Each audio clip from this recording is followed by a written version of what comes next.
अखिलेश यादव जिंदाबाद।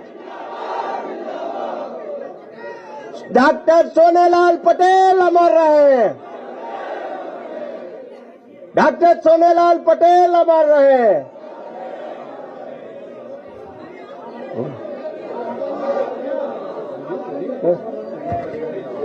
कृष्णा पटेल जिंदाबाद।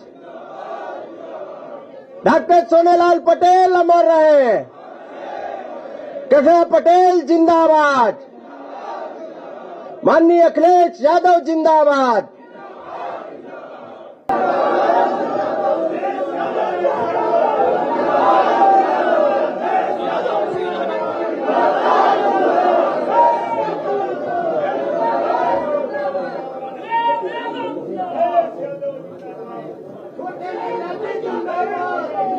मंच पर उपस्थित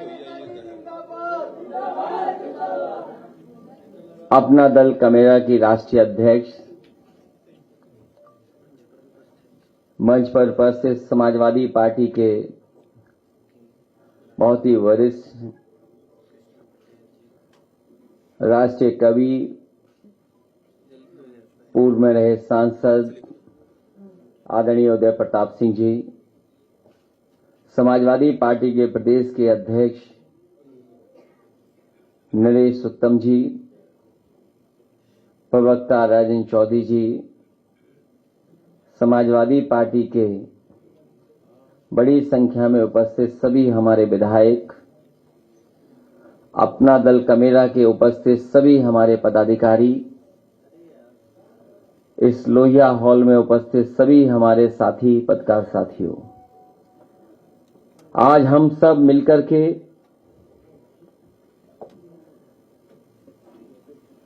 अपना दल के संस्थापक जिन्होंने पार्टी को खड़ा किया, उनको याद करने के लिए आए हैं।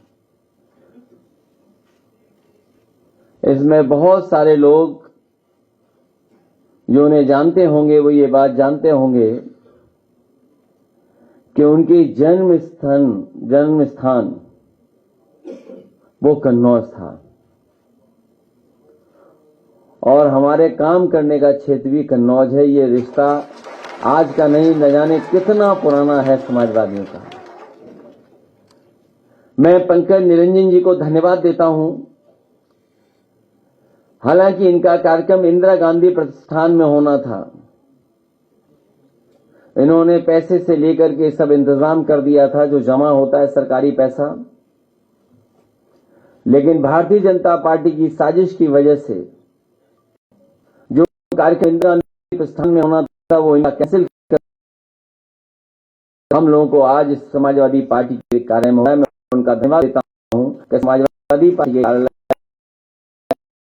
जी को हम लोग याद कर उनकी जयंती मना रहे हैं। हालांकि वो भी कहना चाहता हूं कि हम सब लोग मिलकर के इस सवाल को उठाएंगे तो हम सब लोगों पे सबसे बड़ा आरोप जातिवादी का यही लगाने वाले लोग हैं।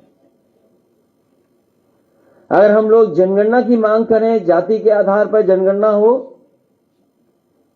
तो ये कहेंगे हम जातिवाद लोग हैं। और देखिए कितनी चतुराई से भारतीय जनता पार्टी के लोग नारा देते हैं, सबका साथ सबका विकास।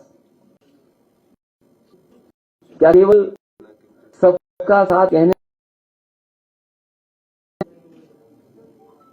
क्या सबके साथ आने से गैर बराबरी खत्म हो जाएगी? गैर बराबरी तभी खत्म होगी जब जाति जनगणना और आबादी के हिसाब से हक और सम्मान मिले। सोनेलाल पटेल जी जिंदगी भर बहुजन समाज के लिए लड़ते रहे और उन्होंने अपना पूरा जीवन लगा दिया। कई ऐसे मौके आए जहां उन्हें जोखिम उठाना पड़ा, उनकी जान पर को भी हमला हुआ। यहां पुराने साथी जानते होंगे, जब इलाहाबाद में एक कार्यक्रम होना था और कार्यक्रम के दौरान उन्हें वहां रहना था, पीडी टंडन पार्क में। सोचो किसने हमला करवाया था, और ऐसा हमला कराया कि कई वर्षों उन्हें इलाज करना पड़ा। कई वर्षों के इलाज के बाद भी जिस तरीके से उनका स्वास्थ्य था, उस तरीके से कभी अपना जीवन नहीं चला पाए। उन्होंने अपने जीवन में किसी की परवाह नहीं की, लेकिन वंचितों के लिए हमेशा आवाज उठाते रहे। इसलिए आज जब हम सब लोग बैठे हैं, तो जो सपना उन्होंने देखा था, जो रास्ता हमने और आपको दिखाया, आज हम संकल्प लें कि उसी रास्ते पर चल करके उनके सपनों को पूरा करने का काम हम लोग मिल करके करेंगे। यही सच्ची श्रद्धांजलि होगी। अभी मैं आदरणीय उदय प्रताप सिंह जी को सुन रहा था। उन्होंने कहा कि जैसे ही अमेरिका से भारत में लौटे, वैसे ही यूसीसी का बवाल उठा दिया। हम और आप लोग जानते हैं, पुरानी कहावत है कि कभी कभी हमारे जीव पर सरस्वती आ जाती हैं। शायद भारत में सरस्वती नहीं आई उनके जीव पर, लेकिन जब अमेरिका में गए और सांसदों के बीच में उन्हें बोलना था, तो इन्वेस्ट की जगह इन्वेस्टिगेट हो गया। और शायद भारत और देश की राजनीति करने वाले जानते होंगे कि इन्वेस्ट का मतलब क्या है, इन्वेस्टिगेट का मतलब क्या है। हम और आप लोग जब कभी शिक्षा के क्षेत्र में जब कभी देखते हैं कुछ लोग नकल करते हैं, यहां पर शिक्षक भी होंगे कुछ लोग, और कुछ हमारे बहादुर छात्र भी होंगे जिन्होंने कभी न कभी पर्ची से कुछ किया होगा। हम और आप लोग परीक्षा पास करने के लिए छोटी पर्ची से काम चला लेते हैं, लेकिन सोचो अमेरिका में जाकर के कितनी बड़ी किताब रख करके भी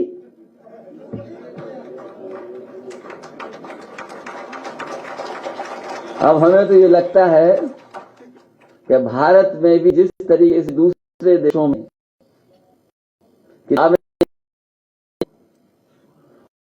को किताब लेकर के जा करके भी परीक्षा देने का मौका दिया जाता है, तो हमें तो ये लगता है कि अमेरिका की तस्वीरें जो देखी और वीडियो जो देखा है, आने वाले समय में कुछ शिक्षा व्यवस्था ऐसी हो जो यूरोप में है और दुनिया के दूसरे डेवलप्ड देश में है,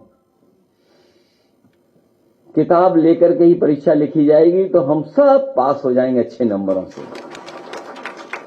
पत्रकार साथी, उसका मतलब दूसरा मत निकालना।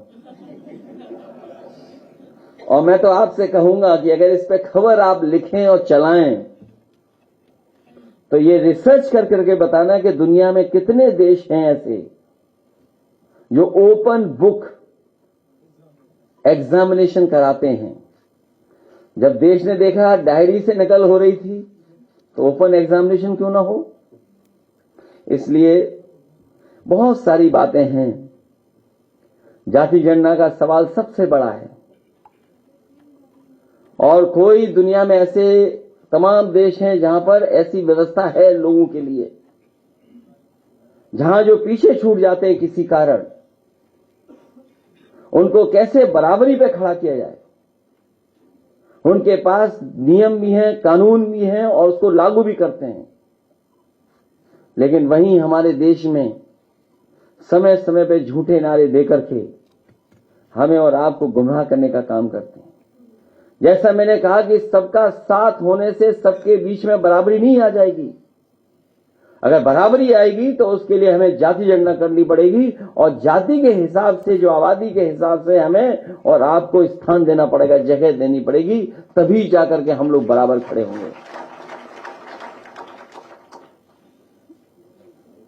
वैसे झूठ बोलने में बीजेपी का कोई मुकाबला नहीं है। अगर झूठ को फैलाना हो तो बीजेपी को बुला लो, उनसे बेहतर कोई नहीं झूठ फैला सकता है। अगर कोई आंकड़े किसी बारे में दिए जाएं तो उन आंकड़ों को वो कभी स्वीकार नहीं करेंगे। अगर सवाल पीडीए का ही उठा है तो ये सरकार बताए जो नारा देते हैं कि सबका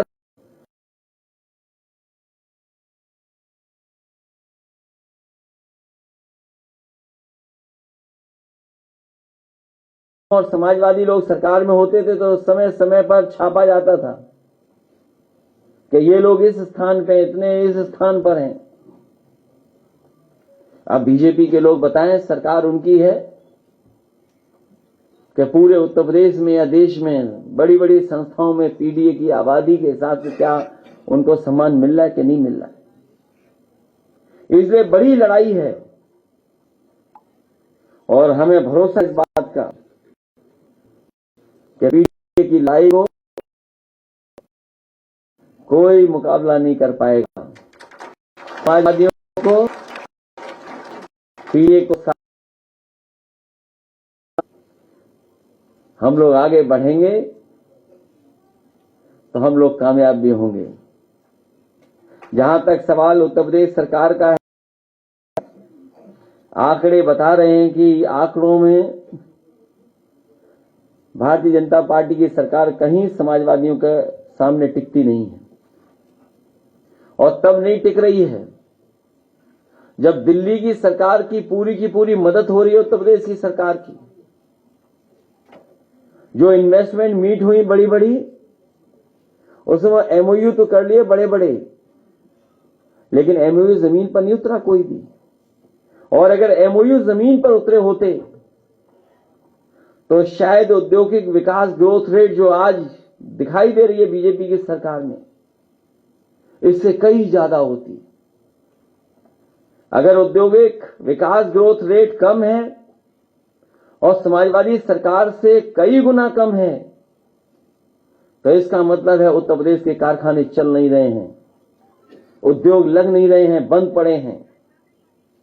और अगर जीडीपी की ग्रोथ रेट बिल्कुल नीचे है तो इसका मतलब यह है कि गरीब के घर में खुशहाली नहीं आ रही, गरीब परिवार के बीच में कहीं कोई ऐसा रास्ता नहीं निकाल पा रही है सरकार जिससे उनकी आमदनी या उनका कारोबार आगे बढ़े। मैन्युफैक्चरिंग को लेकर के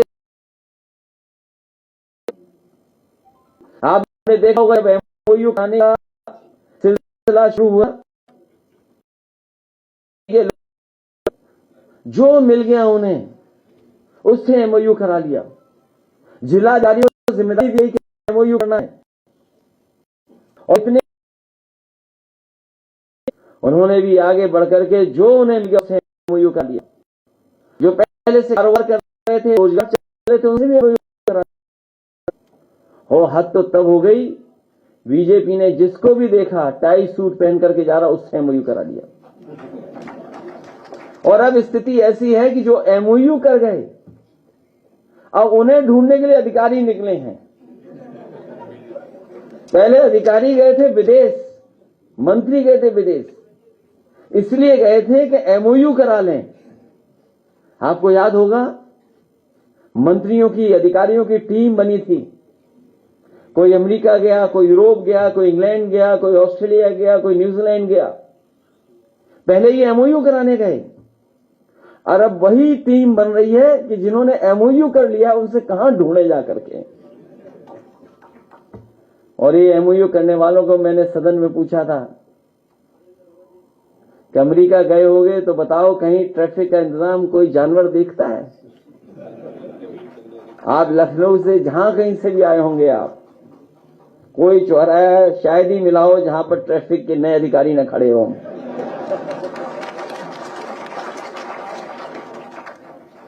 कल मैं बाराबंकी निकला था, गया था, हर चौराहे पे नई अपॉइंटमेंट हो गए हैं, कोई चौराहा नहीं बचा। सोचिए ऐसे लोग जो ट्रैफिक का इंतजाम दूसरों के हाथ में दे दिए, वो $1 ट्रिलियन इकोनॉमी का सपना देख रहे हैं और आज के समय पर देख रहे हैं जहां पर हर चीज एक दूसरे के सामने आ जाती है, कोई बात छिपती नहीं है। और सोचिए एक ऐसी डगमगाती सरकार जिसका हम लोगों ने केवल वीडियो लगाया था, सोचिए एक डगमगाती सरकार का केवल एक वीडियो लगाया। सोचो कहां पहुंच गया वो वीडियो। जो लोग 4 बजे जगते थे, देखा उनका योगा आपने?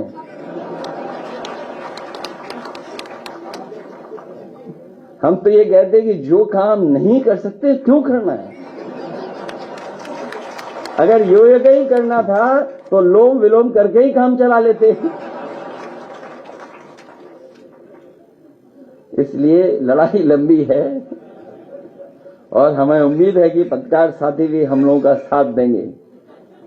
अब तो केवल चैनलों से तो लड़ना ही लड़ना है, एंकरों से भी लड़ना है। और अगर किसी पत्रकार को आपने कह दिया कि आप ईमानदार पत्रकार हैं तो उसमें भी लड़ाई हो जाएगी आपको। इसलिए ऐसे समय पर हम लोग इस गोष्ठी को कर रहे हैं। हमें उम्मीद है कि डॉक्टर सोनेलाल पटेल जी ने जो संघर्ष और जो रास्ता दिखाया तो उस पर हम लोग चलेंगे, क्योंकि तभी हम सब आगे सम्मान पाएंगे। जहां तक सवाल हम समाजवादियों का है, मुझे खुशी है इस बात की कि अपना दल कमेरा के लोगों ने यहां पर कार्यक्रम कराया और एक ऐसा सवाल छेड़ा है जाति जनगणना का जो आम जन लोग चाहते हैं, आम लोग चाहते हैं। इसलिए मैं बधाई देता हूं पंकज निरंजन जी को कि उन्होंने इस गोष्ठी का आयोजन कर करके हम सब लोगों को एक रास्ता दिखाने का काम किया। आप सबको बहुत बहुत बधाई और बहुत बहुत धन्यवाद देता हूं।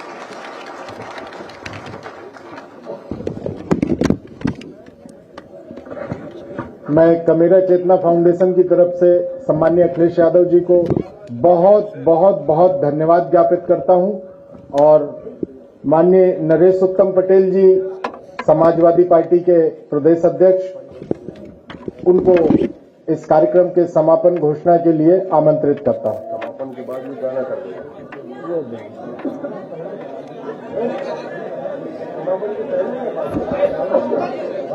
डॉक्टर सोनेलाल पटेल जी की 74वीं जयंती पर उपस्थित मुख्य अतिथि परम आदरणीय राष्ट्रीय अध्यक्ष जी, आदरणीय राष्ट्र कवि उदय प्रताप जी, अपना दल की राष्ट्रीय अध्यक्ष बहन कृष्णा पटेल जी, इस कार्यक्रम के आयोजक पंकज निरंजन जी, मंचासीन सभी सम्मानित विधायकगण, पूर्व विधायकगण, उपस्थित भाइयों बहनों, पत्रकार साथियों, मैं अपने को अपने पूर्व के वक्ताओं से संबद्ध करता हूं और डॉक्टर सोनेलाल पटेल जी को हार्दिक श्रद्धांजलि देता हूं और सभी को सूचना भी देता हूं कि हमारे जो पत्रकार भाई माननीय राष्ट्रीय अध्यक्ष जी की बाइट लेंगे, लेकिन आप लोग अपने स्थान पर बैठे रहेंगे।